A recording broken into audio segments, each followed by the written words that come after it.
Hello बच्चों, कैसे हैं? देखिए पहले पार्ट में मेसी के लगभग 28-30 क्वेश्चन करा दिए।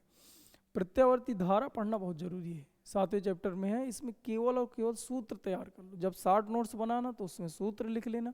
उन सूत्रों को रोज़ 1-2 बार लिखना है। अगर सूत्र याद हैं तो सभी क्वेश्चन आएंगे। इसमें आपके ज़्यादातर जो परीक्षा में मैंने देखा है तो क्वेश्चन ही पूछता है, कोई न्यूमेरिकल पूछेगा और उससे संबंधित 2-3 सवाल कर देता है, 1-1 नंबर के। यही क्वेश्चन रहते हैं। अब समझिए यही 2-3 क्वेश्चन जुड़ जाएंगे तो दीर्घोत्तरी बन जाता है। तो हम अगर इसके सवाल तैयार कर लें तो लगभग आने के चांस यही रहते हैं और हमसे बन भी जाएगा, चैप्टर भी सही हो जाएगा। और सवाल पढ़ने के लिए सूत्र याद कर लो। सूत्र भैया अगर ना याद हो तो हम एक बार थोड़ी थोड़ी बेसिक सूत्र बता दे रहे हैं। IRMS बराबर, पहला सूत्र याद कर लीजिए, IRMS धारा का माध्य मूल मान I0/√2, I0 शिखर मान होता है। ऐसे VRMS बराबर याद कर सकते हो V0/√2, XL बराबर ω/L, XC बराबर 1/ω/C, ओमेगा बराबर 2πf। ये बेसिक सूत्र हैं। I बराबर V/R या V/XL या V/XC, V/XC या V/Z। ये इसके बाद 4 सूत्र और याद करो।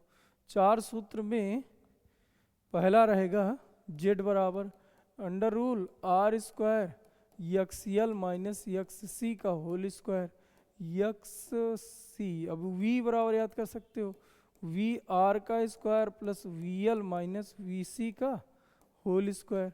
और tan फाई बराबर वो आपका हो जाएगा XL माइनस XC/R। ये हो जाएगा। इसके बाद औसत शक्ति 6 सूत्र याद कर लो। तो VRMS into IRMS into cos phi, जहाँ cos फाई शक्ति 6 शक्ति गुणांक रहेगा। यह औसत शक्ति 6 P0 है। या इसी को लिख सकते हो V0 इंटू I0/2 और cos फाई। रीजन ये है तो VRMS सूत्र होता है VRMS बराबर V0/√2, I बराबर I0/√2, तो √2 बन जाएगा। cos फाई का सूत्र याद कर लीजिए। तो cos फाई बराबर, इसको बोला करते हैं शक्ति गुणांक। जब भी शक्ति गुणांक पूछे तो cos फाई सूत्र लगाना है। तो cos फाई बराबर होता है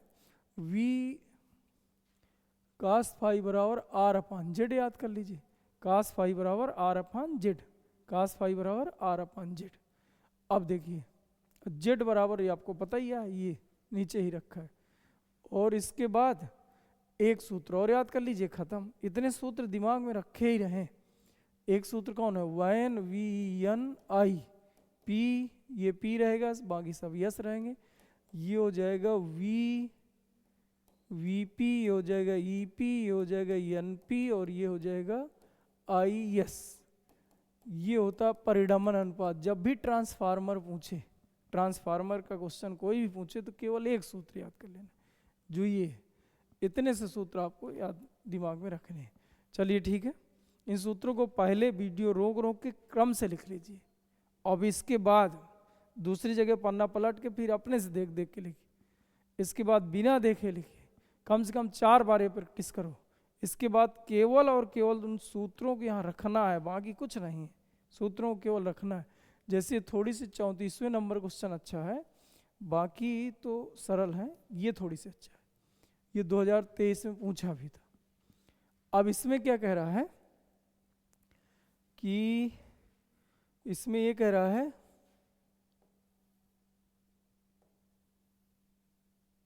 पूरे में कर ले।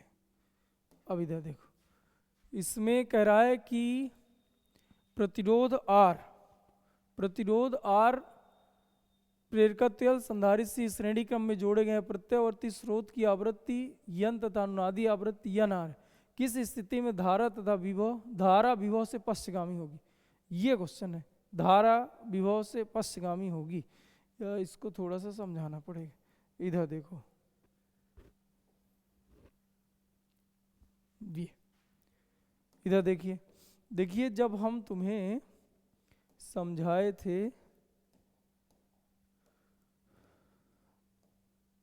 परिपथों के संयोजन में जो पहली बार देख रहा है तो ऐसे समझ ले, परिपथों के संयोजन में परिपथ होते हैं 3 प्रकार के, इसको बोला करते हैं यल परिपथ, इसको बोलते हैं सी परिपथ, इसको बोलते हैं आर परिपथ। इसमें क्या होती है कि जो धारा होती है पश्चगामी होती है वोल्टेज से, तो वोल्टेज आगे होता है तो VL आगे होता है। इसमें क्या होता है कि धारा 90 अंश VC से आगे होती है। सी परिपथ होता है क्रिएट होता है मतलब आगे, ये मतलब यल परिपथ तो लेस देन होता है मतलब पीछे होता है, और इसमें धारा और वोल्टेज समान कला पर होते हैं। अब यहाँ पर मान लीजिए हमने धारा दिखाया तो यहीं पर VR दिखाना पड़ेगा, R होता है इसको R बोलते हैं। इसमें VL अग्रगामी होती है 90 अंश, तो 90 अंश अग्रगामी तो इसको VL दिखाते, इसको VC दिखाते। ये बस इतनी सी बात दिमाग में रखिए। अब देखिए इधर पर परिणामी वोल्टता चाहिए, ये और ये यानी VL VC और VR का परिणामी वोल्टता, तो पहले ये दोनों विपरीत हैं तो इनको पहले घटाते हैं। अब यहाँ पर क्या कह रहा है कि धारा जो है स्थिति में धारा विभव से पश्चगामी हो, यानी धारा ये पीछे रहे, इसका मतलब वोल्टेज चाहिए यहाँ परिणामी वोल्टेज, इसका मतलब ये वैल्यू बड़ी कर दो, तो VL बड़ा कर दीजिए VC से, तो जब घटाओगे तो इन दोनों को घटाने पर जो V डैश मिलेगा ऊपर मिलेगा। अब जब ऊपर मिलेगा तो परिणामी वोल्टता ये मिल जाएगी, परिणामी वोल्टता अगर ये मिल जाएगी तो जी यहाँ पर धारा जो हो जाएगी वोल्टता से पश्चगामी हो जाएगी, पश्चगामी हो जाएगी धारा वोल्टता से पश्चगामी हो जाएगी। और अगर ऐसा हो जाएगा तो फिर इनमें तीनों में संबंध बताना है कि 3 में से कौन सा सही संबंध है। तो अब अगर इधर देखा जाए तो कौन सा सही संबंध है, तो एक में कहा है इसने n बराबर 0, दूसरे में कहा n ग्रेटर देन nr, तीसरे में कहा कि n बराबर nr, चौथे में कहा n, ये पहला वाला लेस देन था, ये ग्रेटर देन है nr। अब इनमें से एक चेक करना है। अब देखो हम तुम्हें बताते हैं क्योंकि इनसे डायरेक्ट आप नहीं निकाल पाओ। पहले तो nr है अनुनादी आवृत्ति, अनुनादी आवृत्ति, इसका सूत्र होता है 1/2 पाई अंडर रूल, इसका सूत्र होता है 1/2 पाई अंडर रूल LC। इसको दिमाग में रखो, यहीं छोड़िए। अब देखिए इसके लिए अगर देखा जाए तो यहाँ ये परिणामी वोल्टता अधिक होनी चाहिए, परिणामी वोल्टता एक तो आप ये रख लीजिए, दूसरा कह रहा है जो XL है वो बड़ा होना चाहिए, यानी VL है जो ये इधर पे लिखा तो है VL बड़ा होना चाहिए VC से, तो V बराबर R इंटू आई होता है, तो XL इंटू आई बड़ा होना चाहिए XC इंटू आई से। यहाँ पर V बराबर सूत्र R इंटू आई होता है, R मतलब प्रतिरोध होता है, R मतलब क्या होता है प्रतिरोध, R मतलब होता है प्रतिरोध। तो यहाँ पर फिलहाल जो XL परिपथ होते हैं, यानी यल मतलब होता है प्रेरण की परिपथ जो होते हैं, उनके लिए जो R का संकेत होता है वो XL होता है, और धारतीय परिपथों के लिए XC होता है, I से I कट गए। अब यहाँ पर देखिए तो यहाँ पर आप लिखोगे 2 पाई F, लेकिन इसके लिए F की आवृत्ति को दिखाना है N से, तो N और into L, omega into L होता है 1/ओमेगा, तो यानी 2 पाई N इंटू C। अब यहाँ से N बराबर निकालो, N मतलब हो जाएगा N स्क्वायर ग्रेटर देन जरूर लगाओ, ग्रेटर देन 1/4 पाई स्क्वायर और LC। तो जब n बराबर निकालोगे, n ग्रेटर देन निकालोगे तो 1/2 पाई अंडर रूल LC, ये समीकरण सेकेंड हो जाएगी।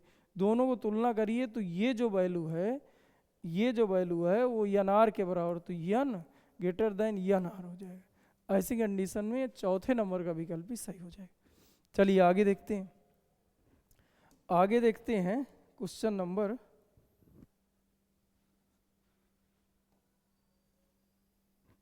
देखिए इधर क्वेश्चन नंबर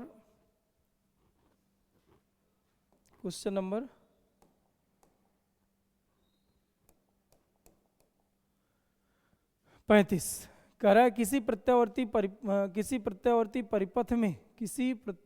परिपथ में R का मान 25, L का मान इतना, V नॉट इतना, ओमेगा इतना, अनुनाद की स्थिति में धारा का मान ज्ञात कीजिए।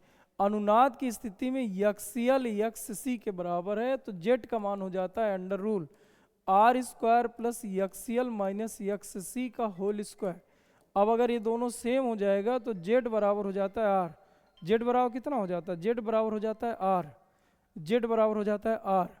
अगर जेड आर के बराबर हो जाएगा तो अब हमसे पूछा था धारा का मान, तो आई बराबर हो जाएगा आई बराबर वी अपान जेड, आई बराबर वी अपान जेड। वी का मान कितना है 50, जेड का मान किसके बराबर हो जाएगा आर के बराबर। आर कितना दिया है 25, तो 25 यहाँ रख लीजिए, 25 दून 50, 2 एम्पियर आएगा, 2 एम्पियर करंट रहेगा, 2 एम्पियर करंट रहेगा, 2 एम्पियर करंट उत्तर आ रहा होगा। हाँ भैया बोलो। 2 मिनट बात कर लीजिए। हाँ बताइए। ये कह रहा हूँ कुछ पैसा रखा।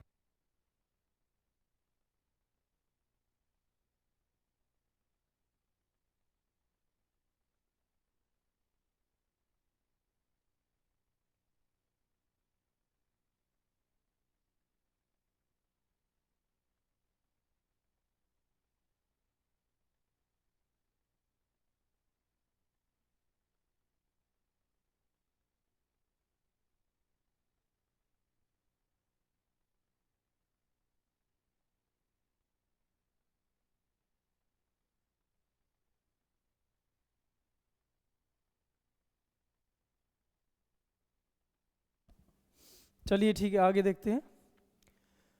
तो 2 एम्पियर आ जाएगा। आगे देखा जाए क्वेश्चन नंबर 36, कह रहा है कि एलसी परिपथ में ओमेगा कोणीय आवृत्त का एक प्रत्यावर्ती वोल्टेज लगाया जाता है यदि परिपथ के लिए ओमेगा का मान, यदि परिपथ के लिए ओमेगा का मान, देखिए इधर, यदि परिपथ के लिए ओमेगा स्क्वायर बराबर इतना हो तो फिर कौन कौन सी बातें सही हैं ये बताना है। चलिए ठीक है, देखते हैं। अब ओमेगा स्क्वायर बराबर 1/LCA लिखा है, यानी हम लिख सकते हैं एक्स एल बराबर एक्स सी, तो ओमेगा एल बराबर 1/ओमेगा सी। ओमेगा इधर ले जाओ, देखो ये उत्तर आ जाएगा। इससे पता चल गया कि ओमेगा एल ओमेगा सी के बराबर। अगर बराबर है तो इसका मतलब जो जेड हो जाएगा वो आर के बराबर। ये कैसे आर के बराबर आ जाता है, तो सूत्र हुआ करता है, जेड का एक ही सूत्र है, आर स्क्वायर बराबर एक्स एल माइनस एक्स सी का होल स्क्वायर। और अगर ये दोनों सेम है तो ये कट घट के 0 हो जाएगा, तो आर बराबर सॉरी जेड बराबर आर हो जाएगा। जेड बराबर कितना हो जाएगा आर, जेड बराबर आर हो जाएगा। अगर जेड आर के बराबर है तो फिर ऐसी कंडीशन में जो बहने वाली धारा होती है वो मैक्सिमम हो जाती है। आई बराबर वी अपान जेड होता है, जेड का मान कम से कम है तो ये वैल्यू ज़्यादा से ज़्यादा धारा बढ़ जाती है। और धारा बढ़ जाएगी तो धारा वोल्टेज के समानुपाती, क्योंकि इन दोनों का कोई मतलब नहीं, दोनों घट गए, तो इसका मतलब ये ओमी परिपथ की तरह काम कर रहा है। ओमी परिपथों में धारा अगर बढ़ जाएगी तो वोल्टेज बढ़ जाएगा। अब देखो ऑप्शन पढ़िए, पहले में कह रहा है धारा का मान अधिकतम होगी, एकदम सही बात है। दूसरा कह रहा है कि धारा का मान अधिकतम होगा, दूसरे नंबर में कह रहा है कि धारा का मान न्यूनतम होगा, तो ये गड़बड़ हो गया। तीसरा कह रहा है वोल्टेज न्यूनतम होगा, तो भी गड़बड़ हो गया। वोल्टेज का मान अधिकतम होगा मतलब बात सही है। इसका मतलब 36 का बी नंबर रहेगा, 36 का बी उत्तर आएगा। आगे देखते हैं, आगे 37 कहाँ तक देख लिए, ये हो गया, ये हो गया। अब देखिए ये थोड़ी से 29 नंबर, इसके बाद इधर 37 आएगा, ये है 37 दिया हुआ है। कह रहा है प्रत्यावर्ती धारा परिपथ में किसी यंत्र में प्रवाहित धारा आई आरोपित विभवांतर V के समीकरण दिए। अब देखिए इधर पर I बराबर दिया है, I बराबर दिया है, I बराबर I0 नहीं, I0 नहीं दिया, I बराबर 2 साइन ओमेगा टी, और V बराबर दिया है 5 कास ओमेगा टी, और उसने शक्ति 6 पूछा है। अब शक्ति 6 का सूत्र हुआ करता है VRMS into IRMS into cos phi. अब देखिए इधर पर कास फाई धारा और वोल्टेज के बीच का कलांतर होता है, उसे कास फाई कहते हैं। अब कास इन तुलना करने के लिए दोनों या तो साइन में होना चाहिए तो दोनों कास में होना चाहिए, तो 2 साइन ओमेगा टी हमने उसी तरह लिख लिया है। 5 साइन कर लो और यहाँ ओमेगा टी माइनस 90 कर लो, साइन 90 माइनस थीटा बराबर कास थीटा होता है। अब देखो ये साइन साइन हो जाएगा, ये ओमेगा टी हो जाएगा, 90 का कलांतर आ गया। इसका मतलब फाई की जगह हम 90 अंश रख दें और कास 90 का मान पूरा हो जाएगा 0, तो जब ये गुणा होगा तो पूरा का पूरा 0 आ जाएगा। इसका मतलब इसका उत्तर 0 रहेगा, 0, ये नहीं, ये है ऊपर, ये 0 रहेगा। चलिए ठीक है, इसका उत्तर 0 रहेगा। 30वां देखिए, 30वें में कह रहा है कि v बराबर लिखा है 100 साइन 100t और i बराबर दिया है 100 साइन और 100t प्लस पाई बाई 3 और शक्ति 6 पूछा है, शक्ति 6 तो फिर से शक्ति पूछ लिया, तो V R M S into I R M S into cos phi, ये सूत्र लगाना है। वी आर एम एस दिया नहीं, v बराबर वी जीरो यानी v नाट होता है, तो यानी 100 बटे अंडर रूल 2 लिख लीजिए, आई नाट तो 100 बटे अंडर रूल 2 लिख लीजिए, इंटू कास फाई, फाई का मान हो जाएगा ये पाई बाई 3 दिया है 100t प्लस पाई बाई 3, तो पाई मतलब 180 बटे 3, 3 छंग 18 60 दिया, कास 60 का मान 1 बटे 2 होता है, तो ये 2 हो जाएगा। अब देखो ये अंडर रूल 2 अंडर रूल 2 2 2 ये 50 हो जाएगा, ये इससे कटेगा 50 हो जाएगा। साथ में थोड़ी सी और देख लीजिए, इधर इधर पे दिया है कि 100 sine 100t plus pi by 3 milliampere, ये जरूर ध्यान दिया करें मात्रक, तो मिली का 10 की घाते -3 और लगाना पड़ेगा, और जैसे इसको आप 10 घाते -3 के साथ कैलकुलेशन करोगे, इससे काटोगे तो 50 50 2500 हो जाएगा, और 3 अंक बाद दशमलव लगा दीजिए, तो 2.5 यानी सी नंबर सही हो जाएगा। 31 देखिए, 31 में कह रहा है कि आई का मान ये दिया है और ई का मान ये दिया है, शक्ति 6 पूछ लिया है। अब ये आप करके दिखाएंगे, इधर आई की जगह आई, वी की जगह वी नाट, पी बराबर लिखोगे वी नाट और इंटू आई नाट बटे अंडर रूल 2 की जगह 2 2 हो जाएगा 2, अंडर रूल 2 की जगह 2 हो जाए, इंटू कास फाई, इसमें यहाँ रख देना है, तो यहाँ ई नाट की जगह वी नाट की जगह ई नाट लिख देना है, आई की जगह आई नाट लिख देना है, कास फाई तो पाई बाई 2 रखना है, अब पाई बाई 2 यानी 90 अंश, कास 90 का मान 0, कुल मिला के पूरा 0 हो जाएगा, डी नंबर सही है। आ गया ये 37, किसी प्रत्यावर्ती धारा परिपथ में शक्ति गुणांक अधिकतम होता है। अब देखिए शक्ति गुणांक हमें अधिकतम चाहिए, यानी कास फाई का मान हमें अधिकतम चाहिए, कास फाई का मान अधिकतम होता है 0 अंश पे, 0 अंश पर इसका मान हो जाएगा 1, यानी कास का अधिकतम मान 1 होगा, तो फाई का मान कितना रखें 0, और फाई का मान 0 रखोगे तो 1 उत्तर आ जाएगा जो अधिकतम होगा। अब फाई 0 कब आएगा, जब हम देखें यहाँ से निकालें tan फाई, फाई मतलब होता है कलांतर, तो यहाँ से निकालोगे कब 0 हो जाएगा। अब देखो tan फाई का सूत्र लगा दीजिए तो उत्तर आ जाएगा, tan फाई बराबर सूत्र होता है एक्सएल माइनस एक्ससी बटे आर। इसका मतलब जो है या तो एक्सएल और एक्ससी सेम हो जाए, तो सेम हो जाएंगे तो घट के 0, फाई का मान भी 0 आ जाएगा, 0 यहाँ रख देंगे तो इसका मान 1 आ जाएगा, या ये हो ही ना, तो जब देखिए शुद्ध प्रेरक का जुड़ा हुआ है, ऐसा नहीं है, तो वहाँ पर आर का मान अनंत मतलब 0 रखना पड़ेगा, टोटल उत्तर अनंत आ जाएगा, अनंत 90 अंश का मान होता है, फाई का मान 90 आ जाएगा, तो यहाँ 90 रखो 0 हो जाए, ये कम से कम के लिए सही था, शक्ति गुणांक कम से कम पूछता तो सही था, ये भी कम से कम के लिए, क्योंकि यहाँ प्रतिरोध रखना ही नहीं है, प्रतिरोध नहीं रखोगे तो 0 रखोगे, 0 रखोगे तो 0 भाग करने पर अनंत आ जाएगा, जब दोनों जुड़ा हो तो ये है ही नहीं, ये भी सेम कहानी, इसके लिए भी आर का मान 0 रखना पड़े, जब प्रतिरोध युक्त हो, प्रतिरोध हो बाकी ये ना हो तो यहाँ 0 रखो, तो 0 भाग करो 0 है, इसका मतलब इसका डी आंसर सही होता बहुत अच्छे से। बाकी आप देखो आगे कह रहा है एलसीआर परिपथ को प्रत्यावर्ती धारा के स्रोत से जोड़ा गया है, अनुनाद की स्थिति में धारती परिपथ तथा प्रेरण की परिपथ में कलांतर कितना होता है।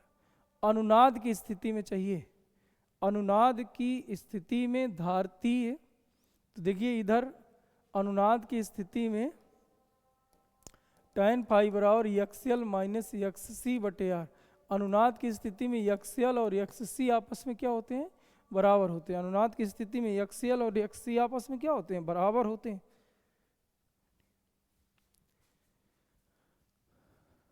अब देखिए एक्सएल और एक्ससी दोनों हो जाते हैं बराबर। अब यहाँ पर अनुनाद की स्थिति में क्वेश्चन क्या है, एलसीआर परिपथ में प्रत्यावर्ती धारा के स्रोत प्रत्यावर्ती धारा के स्रोत से जोड़ा गया है, अनुनाद की स्थिति में धारती प्रतिघात मतलब एक्सएल और प्रेरण की प्रतिघात एक्ससी के बीच कलांतर, तो ये दोनों जो है एक ही कला पर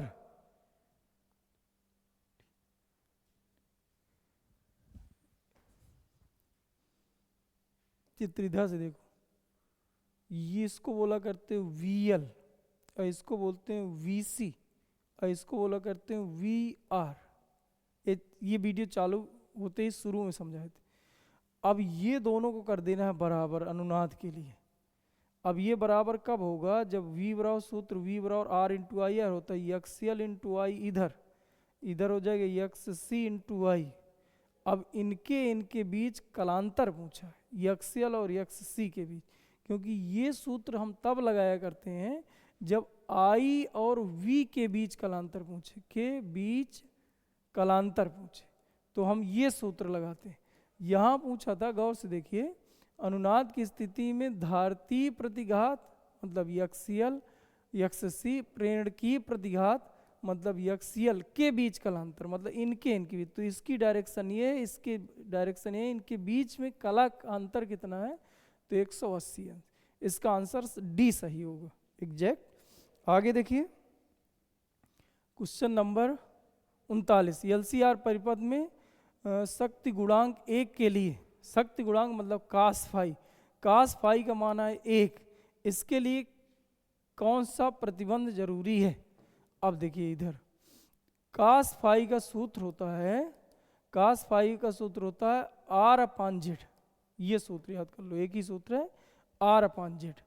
अब भैया इसमें से इसका मान 1 आए, शक्ति गुणांक का मान यानी कास फाई का मान 1 आए, अगर इसको 1 लाना है तो फाई का मान 0 चाहिए।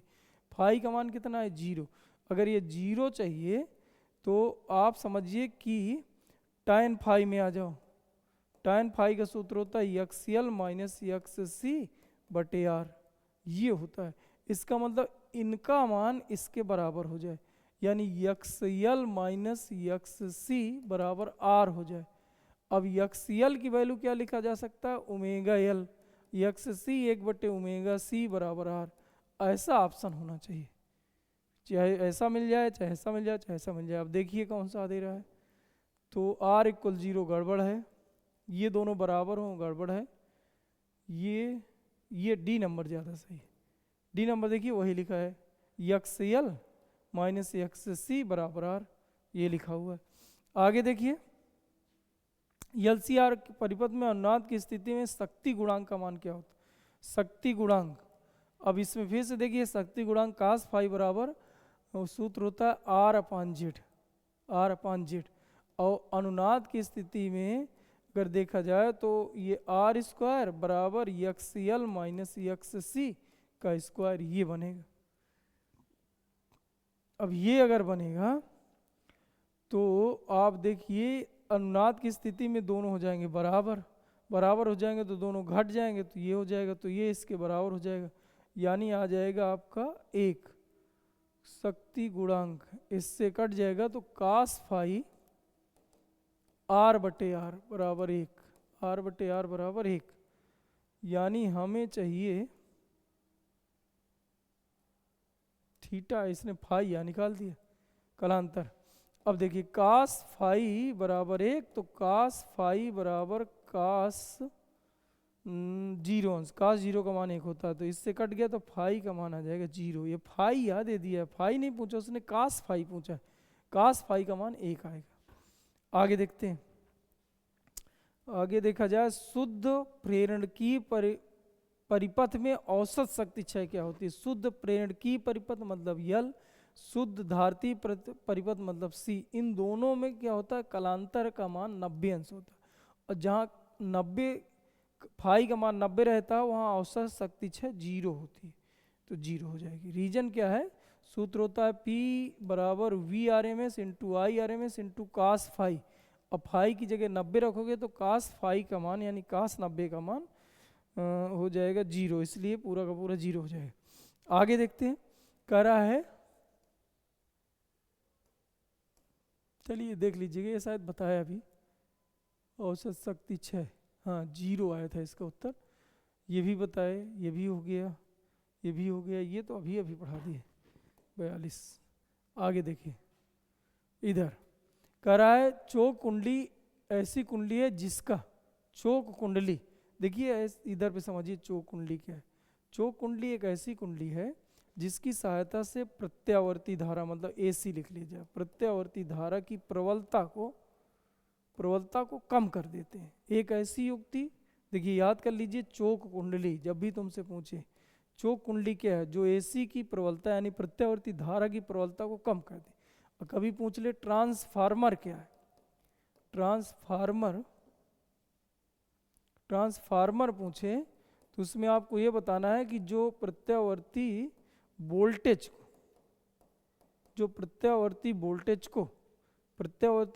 को बढ़ा दे अथवा घटा दे, उसे कहते हैं ट्रांसफार्मर। जो प्रत्यावर्ती धारा को केवल घटा दे, बढ़ा ना दे, तो उसे कहते हैं चोक कुंडली। बस ये याद करो, चोक कुंडली क्या है, जो प्रत्यावर्ती धारा को कम करता है। ट्रांसफार्मर क्या है, जो प्रत्यावर्ती वोल्टेज को बढ़ा दे अथवा घटा दे, उसे ट्रांसफार्मर कहते हैं। अब देखिए इसमें क्या लिखा है, चोक कुंडली एक ऐसी कुंडली है जिसका प्रेरकत्व बहुत ज़्यादा होना चाहिए, प्रतिरोध नगण्य होना चाहिए। प्रेरकत्व तो बहुत ज़्यादा हो और प्रतिरोध बहुत कम। प्रतिरोध ज़्यादा हो जाएगी तो ऊर्जा क्षय होने लगती है। अब स्वप्रेरण के सिद्धांत पर यह काम करती है, तो प्रेरकत्व तो बहुत ज़्यादा होना चाहिए। और ट्रांसफार्मर अन्योन प्रेरण के सिद्धांत में काम करता है, ये हम तुम्हें बताए भी थे।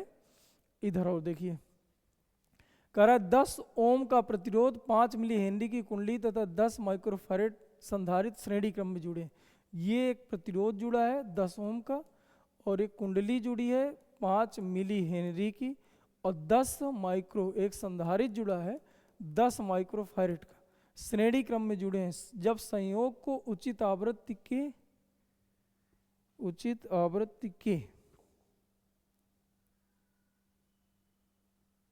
कहाँ गया, कौन सा नंबर पढ़ रहे थे, 33।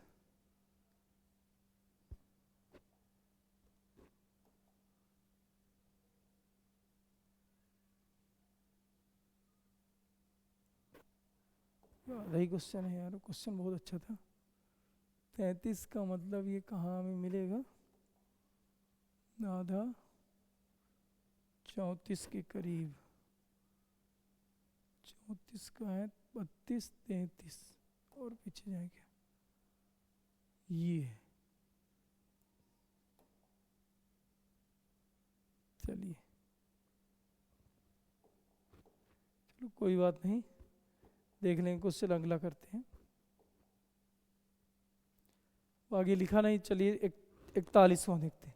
कह रहा है शुद्ध प्रेरकी परिपथ में औसत शक्ति 6। फिर से वही पूछा, तो जब यल बताए थे, सी बताए थे, इसके लिए फाई का मान 90 बताए थे, फाई का 90 रहेगा, तो शक्ति 6 VRMS into IRMS into cos 90 का मान 0, तो ये पूरा का पूरा 0 हो जाता है, 0 हो जाएगा। इसमें कह रहा है यदि प्रत्यावर्ती धारा परिपथ में केवल C जुड़ा हो तो व्यय शक्ति, फिर से केवल C जुड़ा है, अभी बताया, C जुड़ा हो, यल जुड़ा हो तो 0। चलिए आगे देखते हैं। ये है 43 में कह रहा है LCR परिपथ में स्वप्रेरकत्व संधारित और प्रतिरोध, तो कह रहा है निम्नलिखित में से किसका विमीय सूत्र आवृत्ति का नहीं है। आवृत्ति के विमीय सूत्र के बराबर, आवृत्ति का विमीय सूत्र होता है 1/T, यानी T-1 लिखा जा सकता है। इस अब इनमें सभी में बीमा निकालनी है, जिसकी बीमा इतनी नहीं आएगी वही उसी को ढूंढना है। जैसे 1/, लिखा है RC, अब यहाँ सूत्र तोड़िए, R बराबर होता है V/I और C बराबर होता है, C बराबर सूत्र V अगर ऐसा पढ़े हो तो V बराबर, एक पढ़े थे संधारित्र वाले चैप्टर में, C बराबर ऐसे पढ़ाया गया हो Q/V, या V बराबर Q/C, या Q बराबर C इंटू V, ये सब एक ही लिखा है। तो इसको हम ऐसे याद करे थे, यहाँ पढ़े थे Q, यहाँ पढ़े थे C V।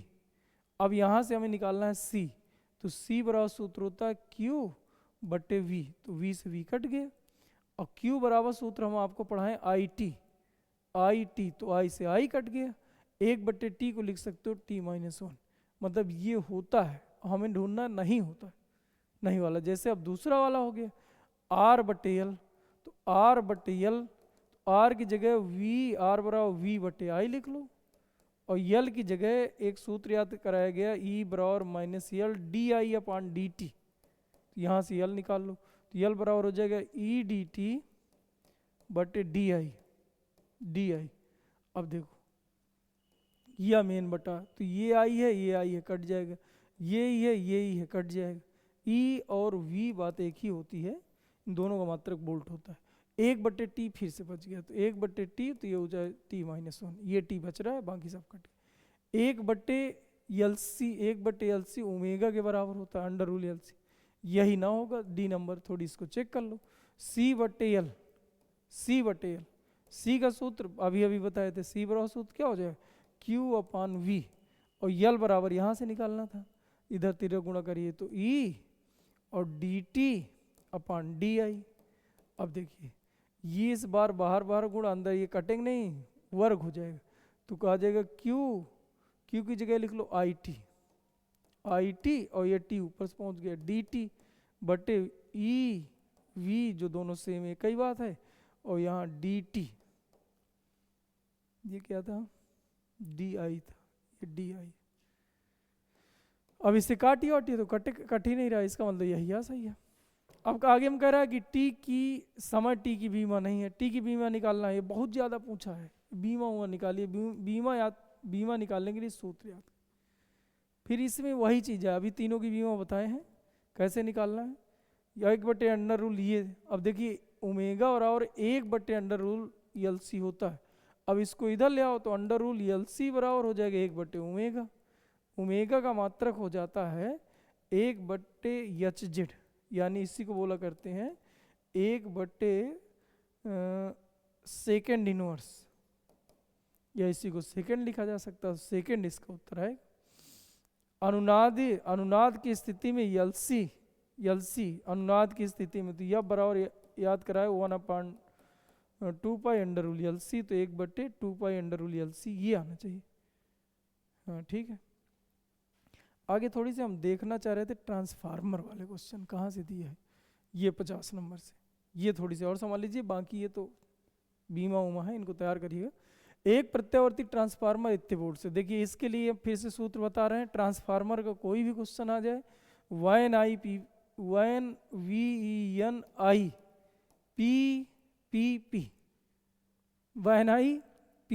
या बस ये याद करो, ये P है तो S हो जाएगा, S हो जाएगा, S हो जाएगा, ये VP हो जाएगा, ये EP हो जाएगा, ये NP हो जाएगा, ये P पहले से तो IS हो जाएगा।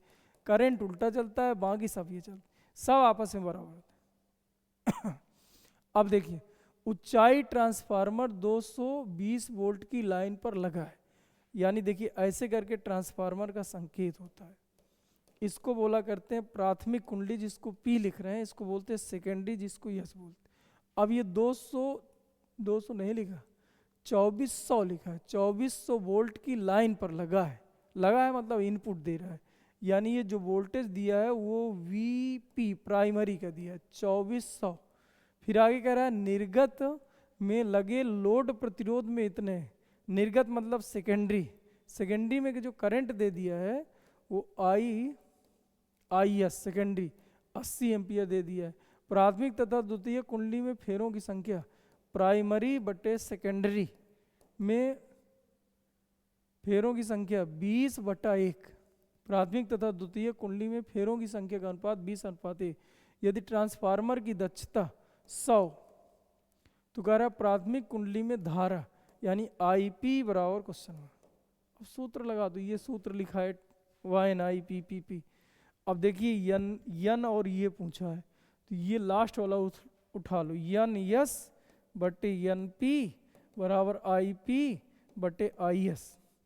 अब देखो यहाँ NP बटे NS दिया है, यहाँ NS बटे NP रखना, तो इसको पलट दीजिए, तो लिख लो 1/20 IP पूछा है और IS 80 दिया है, तो इससे इसको काट दो तो 4 आ जाएगा, तो IP बराबर 4 एम्पियर इसका उत्तर रहेगा। ये सबसे सरल क्वेश्चन होते। आगे देखिए आदर्श ट्रांसफार्मर की प्राथमिक तथा द्वितीय कुंडली में इतने फेरे हैं, तो प्राथमिक में दिया है 50, सेकेंडरी में दिया है 2500, ठीक है। करा द्वितीय कुंडली के साथ लगे मीटर में धारा, द्वितीयक की धारा है तो IS में 8 एम्पियर और तथा द्वितीयक में जो वोल्टेज लगा है वो 200 वोल्ट पढ़ रहा है। तो कह रहा प्राथमिक के साथ लगे अमीटर का पाठ्यांक, तो प्राथमिक का हमें करंट चाहिए और प्राथमिक का वोल्टेज चाहिए, दोनों प्राथमिक का ही चाहिए। अब यहाँ सूत्र लगा दीजिए, इसी सूत्र में फिर से लगाना है।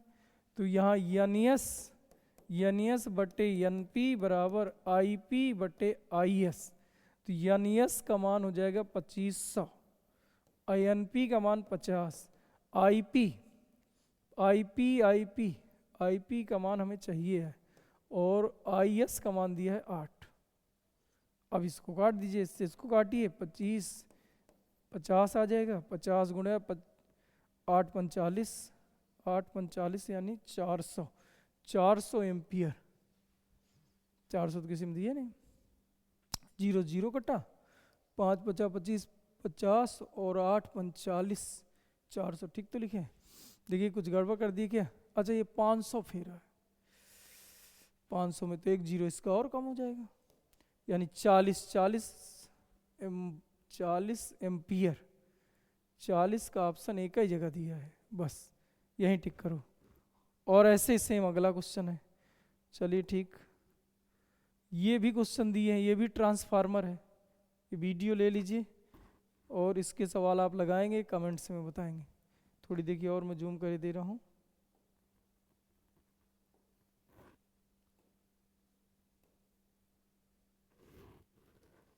ये ना कहोगे दिखाई नहीं दे रहा है, देखिए अब